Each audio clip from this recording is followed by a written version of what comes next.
الجوزي رحمه الله dadka salaada tukanaya shan buu kala qaado wuxuu yiri qolo salaada ay tukato adduunkan iyo aakhira ilaahay waa ku cadaabi buu yiri waa kuwa salaada marna way tukadaan marna way ka boodaan marna way tukadaan marna way ka boodaan awqadeediyo iyo jawaamicdana kuma ilaaliyaan buu yiri fawaylun lil musallin alladhina hum an salatihim sahun salaada way tukadaan laakiin awqadeeda xilligii rabaan bay tukadaan kuwa adduunkan iyo aakhira salaadooda ilaahay waa ku cadaabaya baa leeyahay qolada labaad waa qoladee salaada way tukadaan jamacana way ku ilaaliyaan masaajidana way yimaadaan laakiin qalbigoodu xaadir ma aha min albidaaya ila nihaaya salaadoodu waa sahwi kuwaana salaadoodu ilaahay bay hortaallaa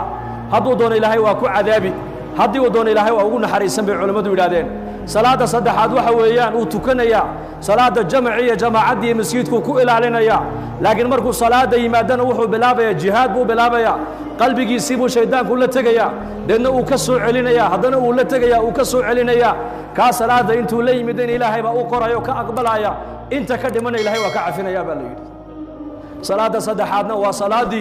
waa salaada maaragtaani awliyada istaciinuu bisabri wasalaa waa kuwa maaragtaani xawaa'ijtooda baahida ay leeyihiin markay arrin ay la soo daristo waxay leeyihiin salaad baan ku ordayaa hadday cideeda iyo dayaxa isbedel ku dhaco salaad baa loo jideeyey hadday abaari ay timaado salaad baa loo jideeyey hadday cabsoodaan salaad baa loo jideeyey hadday masiiba ku dhacdo salaad baa loo jideeyey hadday muraad iyo xaajo yeeshaan salaad baa loo jideeyey hadday arrin khayr iyo shar inay u leedahay kala saari waayaan salaat al-istikhaara loo jideeyey istaciinuu bisabri wassalaa duulka afraadi waa duulkee xawaa'ijtooda adduunyadana ay leeyihiin waxay muraad leeyihiin hebel iyo heblaayo noogu sheeg ma yidhaahdaane masaajidka intay soo galaan bay baahidooda ilaahay u sheegtaan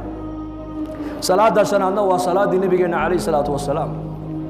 waa salaadu nabigu yidhi arixnaa biha yaa bilaal kacoo salaada inoogu raaxay ha ku raaxaysanne xubbiba ilayhi min addunya halaath adduunka waxa yaala saddex ba aniga la jeclaysiiyey buu rasuulku yidhi waxaa la jeclaysiiyey atiibu waxa li wixii udugay udgoon والنساء يا هوينكنا والله جعلي سيي وجعلت قرة عيني في الصلاة halka indhahayga qalbigaygu ku qaboobayana salaada laga yeelay buu nabigu عليه الصلاة والسلام marka saxaabada rasuulku salaadaas ay barteen iyagu